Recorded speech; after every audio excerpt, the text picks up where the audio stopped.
discount, import, import, insult, insult. Some authorities view cases of this kind of replicative morphs.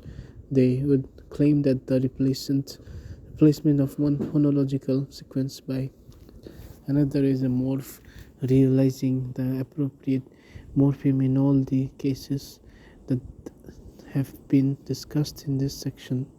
For example, they would say that the distinction between mouse and mice is marked by a replacive morph of the form "ow". A replacive morph is everything between inverted commas in the last sentence. This analysis is controversial. The most usual understanding of morphs is that they are forms, while replacive morphs would be not so much forms of as processes. This is clearly an extension of the term morph, although whether such an extension goes beyond what is justified, particularly within a generative framework, is less clear. Other analysts might see cases of fixation in these examples. The main argument against this position is that in most of these cases the form of the modification is lexically determined and there is no constant form. There is also a typological argument in that the languages which use modification most freely, for example, Germanic languages, do not generally have any other infixes. It is partly for this reason, and partly in order to give some kind of formal statement of internal modification, that the term replacive morph is used.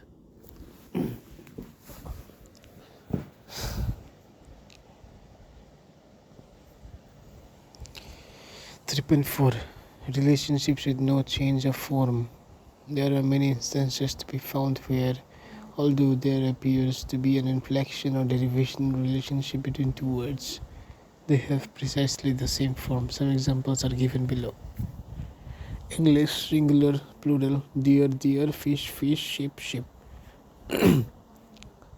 English, better, to better, a better. Empty, adjective, to empty, an empty. Round, adjective, to round, a round. Clean, adjective, to clean. To firm, a firm. Nasty, adjective, a nasty. Friends, devoir, to have to. Le devoir, duty. Pouvoir, to be able to. Le pouvoir, power. Savior, to know. Le savior, knowledge. Yoruba, Gugin, long, length. Didn't, sweet, sweetness. The examples in 29 have to be distinguished in principle from the cases where there is no change of form but equally no reason to hypothesize the existence of an extra morpheme.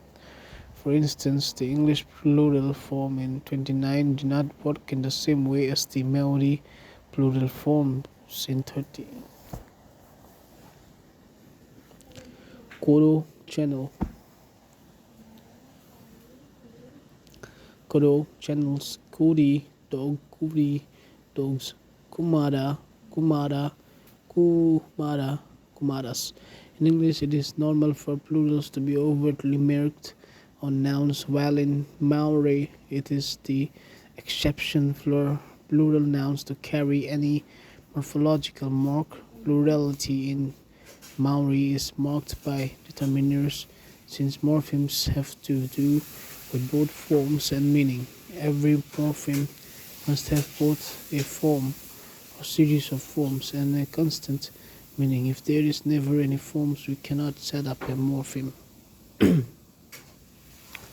Thus, we cannot postulate a morpheme singular for English nouns because singularity is never marked by an affix on nouns. Some linguists postulate a geromorph to account for the difference in function between homophonous forms such as those in 29. The argument runs as follows. In most instances where there is a change in the part of speech, there is an affix to mark the change and legalize. For example, the fact that an adjective has been turned into a verb is marked by the suffix into empty. On the other hand, there is no overt suffixes. In order to treat both of the same way, a geromorph is postulated on the end of empty. Theta mark its status as a verb. Geromorphs, however, are controversial. They are most generally accepted in inflection cases where parallelism with other forms in a paradigm appears to demand an affix. Consider the following examples from Russia, where the word for drinking glass is a masculine noun and the word for school is a feminine noun. School, drinking glass, plural, plural, singular, plural. Scola, sculi, staccanai, nominative. Accusative, scolo, scoli, staccanai, scoli, scol, staccanai, staccanov. Here all cases are numbers are typically marked with a suffix. There are more cases that are illustrated here, and also a third gender and the nominative and accusative singular of the masculine and the genitive plural of the feminine are the exceptions. The case of each individual noun can be worked out when its gender is known. A gerund might thus be seen in such instances as a kind of placeholder. Note that if it were true that the nominative, say, as was never marked in Russia, then we would not be able to talk in terms of geromorphs for that case. In derivation, however, the case for a geromorph is less compelling. Consider the English data in the below. We walked around the car. She was looking round. They sat at the round table. As soon as I round the corner, I want you to start running. I always enjoy theater in the round. Let us assume that we can work out which round is the basic form of all of this. This is feasible but not immediately obvious. The basic type of round presumably has no geromorph on the end of it. The others, though, would have a geromorph, so a zero is contrasting with nothing to all.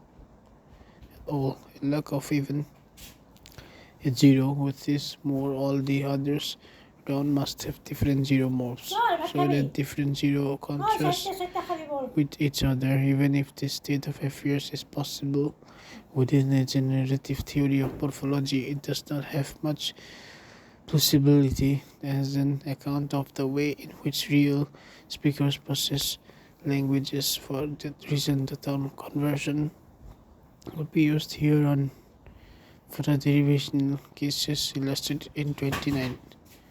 Rather than zero derivation, a term which is also called a third term is functional shift. Some authorities differentiate between some of all of these terms, but for most they are synonymous.